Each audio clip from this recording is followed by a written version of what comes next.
আমি স্পষ্টভাবে বলতে চাই, ঢাকা মহানগর গোয়েন্দা অফিসে আর কোনো আয়নাঘর থাকবে না। ডিবির কলঙ্কিত অধ্যায় শেষ করে সেটিকে পবিত্র করা হবে, যেখানে মানুষ ন্যায় বিচার পাবে। এখানে কোনো নায়ক নায়িকা বা সেলিব্রিটিদের সময় কাটানোর জায়গা হবে না। থাকবে না কোনো ভাতের হোটেল। আসামি যেই হোক না কেন, সেই ন্যায় বিচার পাবে। গ্রেপ্তারকৃত আসামিদেরও নির্যাতন করা হবে না। ডিবি অফিসের নাম শুনলে আর কেউ যেন আতঙ্কিত না হয়, আমাদের শুধু অপরাধীরাই যেন ভয় পায়।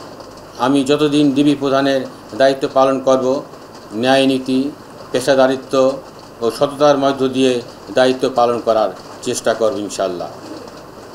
যারা ভুক্তভোগী এবং অসহায়, তাদের কথা শুনব।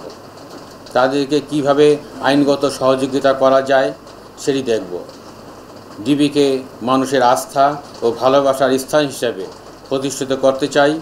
নতুন স্বাধীন বাংলাদেশে ডিবি অফিস হবে ভুক্তভোগীদের ভরসাস্থল। ডিবি অফিসে কোনো রকম অন্যায়, অবিচার ও দুর্নীতিকে প্রশ্রয় দেওয়া হবে না। ডিবিতে চৌকস, দক্ষ ও পেশাদার কর্মকর্তাদের পদায়ন করা হয়েছে।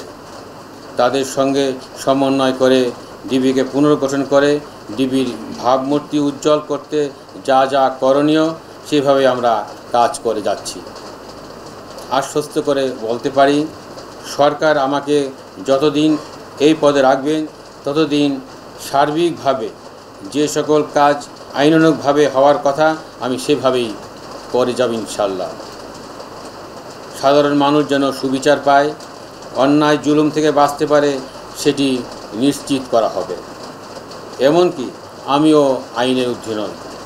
আমি আপনাদের নিশ্চয়তা দিচ্ছি, ডিবির কোনো সদস্য যদি কোনো ধরনের অনৈতিক ও অপেশাদার কর্মকাণ্ডের সাথে যুক্ত হন, তাদেরকেও বিন্দুমাত্র ছাড় দেওয়া হবে না।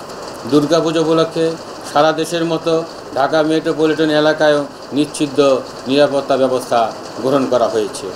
ঢাকা শহরের প্রতিটি পূজা মণ্ডপের নিরাপত্তায় এবং পূজা উৎসবে পুলিশের পাশাপাশি ডিবির টিম সাদা পোশাকে দায়িত্ব পালন করবে, যাতে উৎসবে মেতে উঠতে পারে প্রিয় নগরবাসী।